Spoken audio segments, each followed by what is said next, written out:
Yo, what is good, YouTube? It's your boy Dez Reacts back with another banger reaction video. We got the only battle fought between the American soldiers in World War II, the Battle of Bamber Bridge explained. Now, I didn't know that Americans fought each other during the war, so this is going to be a new and interesting video for me. And I like to say, man, thank you guys, bro. I'm at 625 subs right now. I did not think I'd be here. I'm close to 1,000, almost there. That's the next goal. But yeah, I really appreciate all the love and support, for real. I never heard of this battle, so didn't learn this in our schools or nothing, so this is gonna be a good one for me. But please smash that like button, hit that sub button, and put in the comments other videos you guys would like me to do a reaction to. This was definitely requested a few times, so this is gonna be a good one for me. We've done videos on friendly fire in World War II, Imperial Japan's inter-service hostilities, and Allied forces such as Americans and Soviets going toe-to-toe. But did you know that 2 American units fought and shot each other over in northwest England in June 1943? This is the story of the so-called Battle of Bamber Bridge, a skirmish fueled by beer and no small amount of racism. Bet it's gonna be like about the all-black battalions. This says something about racism though, which is oof. But man, fun fact: my grandpa, my dad's dad, his name is Zebedee Stoudemire. He fought in World War II, and he was part of an all-black battalion. He got sent to Germany though, and yeah, he's telling me, my dad told me that he told him, like, when they got back to America after the war, he said that they thought things were going to change, but he said when they got to the ports, you know, the white people were calling them, you know, the hard R's, the N-words, and spitting on the black soldiers and stuff. Crazy. And man, it's just, this is probably gonna be emotional for me then. You know, I'm just remembering my grandpa, and you know, he died, you know, before I was born, but it's crazy.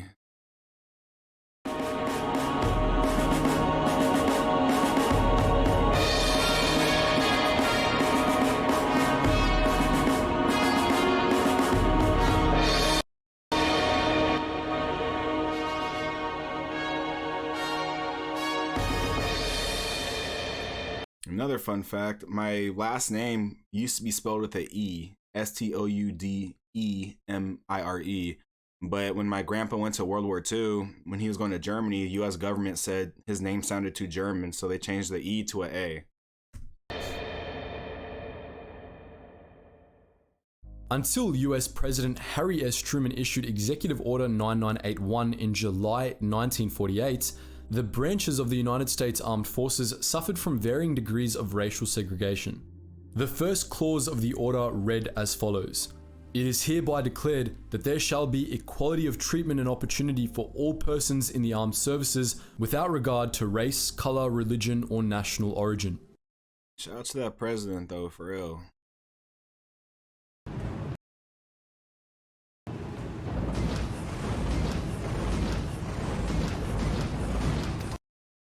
Of course, the order didn't erase racism in the military, and it was put into effect some 5 years after the Battle of Bamber Bridge.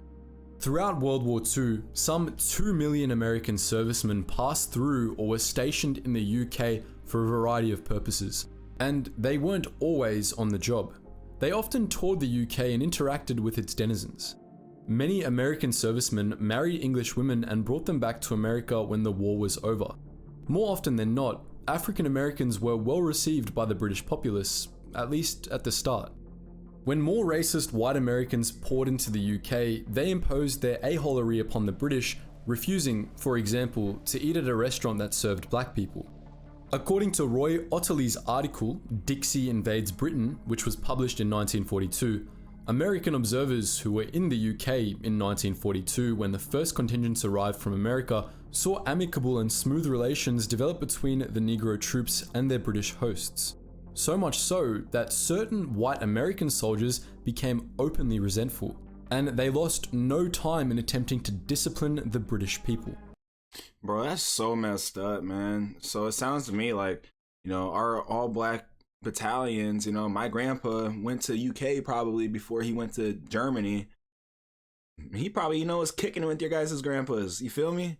Like, you guys was all giving them warm welcomes, it's going smooth. And then when the white American soldiers seen that, they didn't like that, because back in America, it's like we were less of a human than them in their eyes. Like, it was until like the 1960s, like late 1960s, where people were still getting lynched because they were black, bro. Like, it's so sad, man. This is gonna make me emotional, I bet. According to an article by historian Joseph Dickinson, the resent was due, at least in part, to the frustration of white American soldiers who saw how open British women were to relationships with black Americans and simply couldn't handle it without chucking a massive tantrum. In the words of author Graham Smith, many young girls found the blacks fascinating, appreciating their attentiveness and good manners. The United States Army Air Force. Shout out to all the the UK women out there, bro. Y'all show love to us. I love you guys too. Or USAAF, the precursor to the US Air Force, operated out of more than 200 airfields in the UK, each base housing an average of 2,500 men. Among the American units which flew out of the UK was the 8th Army Air Force, and one of the 8 supporting units was the 1511th Quartermaster Truck Regiment, a racially segregated unit composed of African American soldiers. These men were housed at Air Force Station 569, or more colloquially, Adam Hall, in the village of Bamber Bridge in Lancashire, England. Their job was to deliver, via trucks, war material to other air bases in the area. When they were off duty, some of the men enjoyed a pint or two at a watering hole called Ye Old Hob Inn, where they were more than amicable with the local English. When the white Americans started cracking down on this, demanding the establishment of a colour bar in the village's 3 pubs put up signs reading "Black Troops Only." Racism, it seemed, would not be tolerated in Bamber Bridge. Unfortunately, bro, I love you guys so much, man. That makes my heart so happy, bro.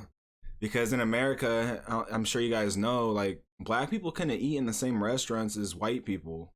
Like, it's so messed up. We couldn't drink from the same water fountains.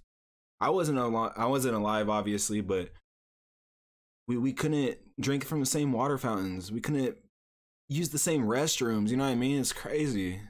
Fortunately, the 234th US Military Police Company, which operated on the north side of the village, were especially sore about the attentive, well-mannered African American men winning the hearts of Bamber Bridge's women. The MPs had standing orders to arrest American soldiers who were out without a pass, who weren't dressed properly, or who were acting disorderly. On the 24th of June 1943, just days after the race riot back in Detroit, Michigan, they tried to use their power to give the black soldiers of the 1511th a hard time. The consequences were disastrous. While the specifics might vary between sources, the core of the story remains the same. Possibly because an African American soldier tried to purchase a beer after last orders had been called, MPs Roy A. Windsor and Ralph F. Ridgway entered Ye Old Hob Inn on the night of the 24th and tried to cite one Private Eugene Nunn for being without a pass and for wearing the wrong uniform. An argument broke out, and the locals, as well as British servicewomen of the Auxiliary Territorial Service, sided with Nunn and the 1511th.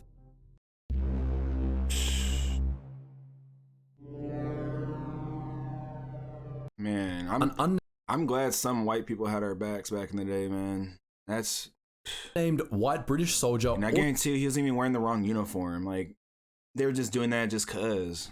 Also chimed in saying, "Why do you want to arrest them? They're not doing anything or bothering anybody." The heat increased, and one private, Lynn M. Adams of the 1511th, brandished a bottle. In retaliation, Windsor drew his gun. It might have gone down then and there had not a black sergeant by the name of William Byrd managed to defuse the situation. The MPs got into their jeep and were on their way out, but Private Adams was mad and probably a little drunk and decided it would be a good idea to throw his bottle at the jeep. The MPs were outnumbered and chose not to retaliate at that moment. Instead, they gathered some reinforcements and ambushed the men of the 1511th as they were walking back to Adam Hall later that night. A fight ensued on the road, possibly with the MPs wielding billy clubs. The 1511th fought back with bottles and loose cobblestones. Supposedly to stop Private Adams from hurling a stone at him, MP Carson W. Bosman drew his gun and fired. The bullet struck the private in the neck, but he wasn't killed.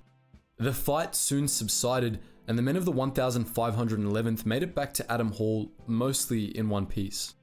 At some I hope the dude that shot him, bro. I really hope America did something about that, or I hope he died a brutal death in the war. That's effed, bro. It's your friends. These are your allies, bro. Like, come on, man. At some point during the chaos, a rumor spread throughout the village. A black soldier had been shot in the back, and the MPs were out on a manhunt. There seems to be a little confusion about what happened next, but the resounding narrative is that a pissed off crowd of some 200 black men rallied at Adam Hall, standing against their white senior officers and calling for war. It's possible they would have stormed the village en masse, but the 1511th's only black officer, Lieutenant Edwin D. Jones, was able to calm them down, for the time being. It wasn't long after that, however, that about a dozen MPs drove into Adam Hall in several jeeps and an improvised armoured car fitted with a machine gun. This prompted the 1511th to seize about 2/3 of the firearms stored at Adams Hall and either take up defensive positions or drive or run out into the night to meet the MPs head on. The locals were instructed to stay inside, and over the next 3 to 4 hours, a firefight raged throughout the Bamber Bridge area. A private of the 1511th, one William Crossland, took a bullet and died, while 4 or 5 other soldiers and 2 MPs were injured. It could have been much, much worse, all things considered. Following this mess, 2 trials were conducted. In the first, 4 of the African American men involved in the fight in which Private Adams was shot were found guilty of various offences, dishonourably discharged, and sentenced to hard labour. In the second trial, 28 of the 35 defenders were convicted of offences such as ignoring orders, failing to disperse, rioting, mutiny, seizing arms, and firing on officers and MPs. They were sentenced to as many as 15 years, but further reviews saw a reduction in these sentences and the release of some of the men. 15 of them returned to duty in June 1944. All of them should have been released, bro.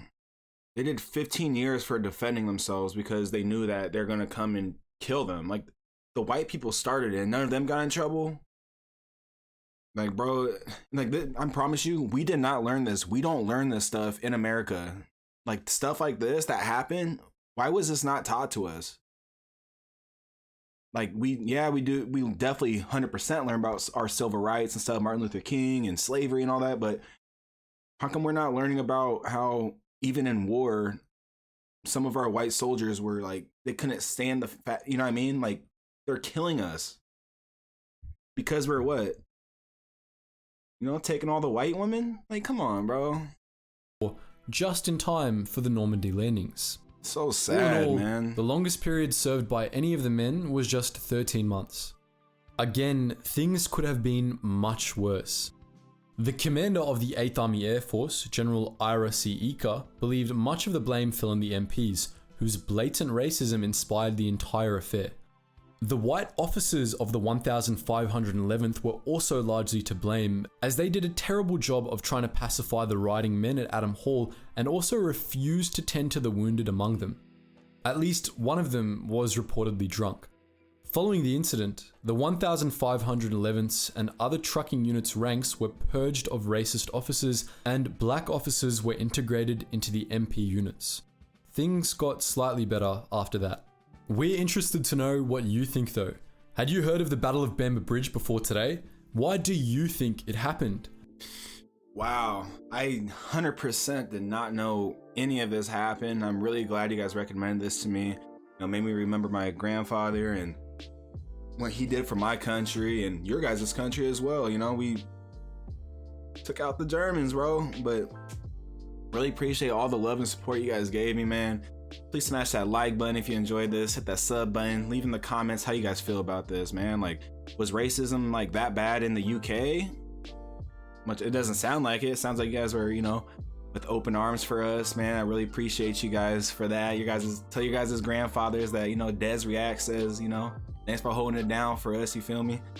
But all right, then I'll catch you on the next video, bro. Peace.